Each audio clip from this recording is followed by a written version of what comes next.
Over the years, there have been many calls upon Congress, by one group of Americans or another, for constitutional amendments that would impose their version of morality on the rest of their fellow citizens. All have been defeated, at least in part because the memory of Prohibition.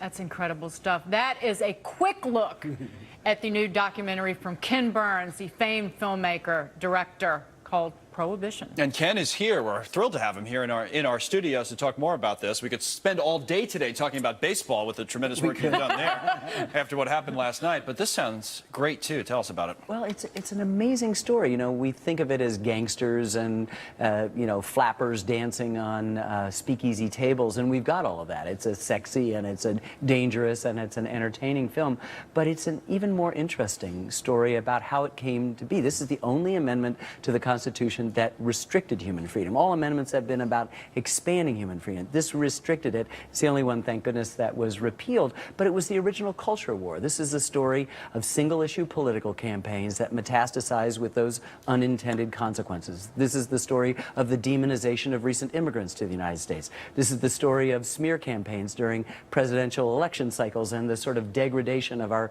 political discourse. This is about a whole group of people who feel like they've lost control of their country and want to take it back by imposing prohibition on somebody else. They were fearful of the new Catholics coming into the big cities. The impulse was to try to help the drinkers. It metastasized. It was hijacked by folks who wanted it to be prohibition for somebody else. But support for the 18th Amendment, though, was widespread, was it not? It was women who were in favor of temperance. It was black churches. Yep. It was an amazing thing. It was essentially a conservative movement. The Anti-Saloon League, I don't know why we don't know about it.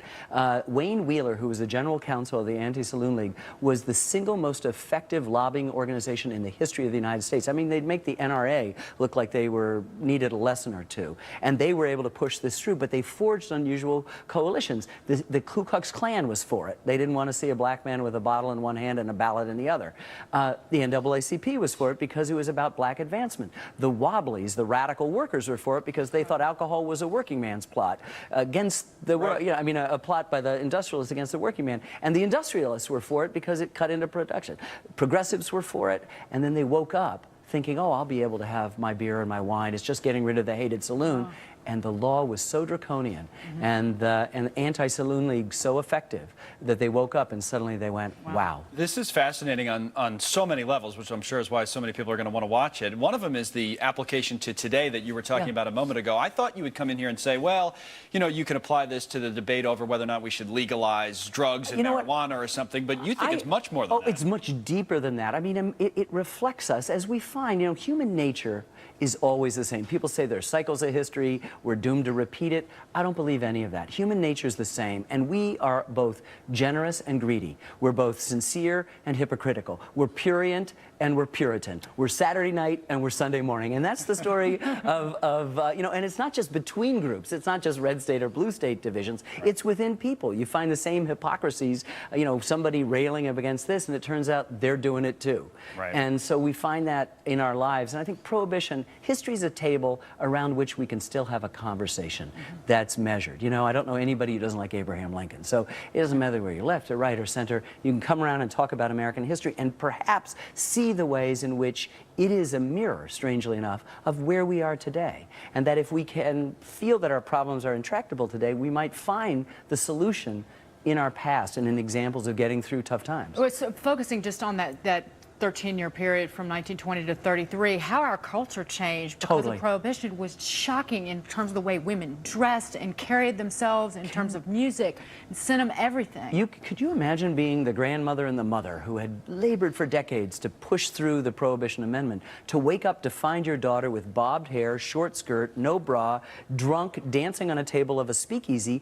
I mean, this was your worst nightmare. It was the unintended consequences of this. This was the roaring 20s, the jazz age. Everything was going this way. Booming stock market, unregulated securities, you know, real estate bubble, this new music called jazz. Everybody can now afford a car. Women's liberation. Women are, our grandmothers and our great-grandmothers were having premarital sex, whether we want to admit it or think about it at all. And it is an amazing story. And going the opposite direction are these scolds saying, do not do what human beings have done since there have been human beings.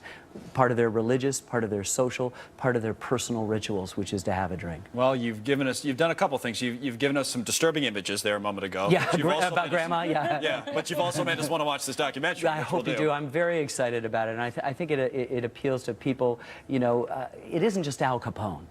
Yeah. You know, millions upon millions of people were breaking the law every day. You have shots of Al Capone that are incredible. It's a great story. Don't get me wrong. I love that stuff. I love the flappers. But I think the deeper dive is what's going to be interesting. The way in which Prohibition reveals ourselves to ourselves in an interesting way. Sunday night, it premieres 5.5 hours, 3 parts. Prohibition. Ken Burns, thank you. Thank you so much. It was great to see you. Please come back. It's great to see you. I will. Come back and you and Connell can talk baseball.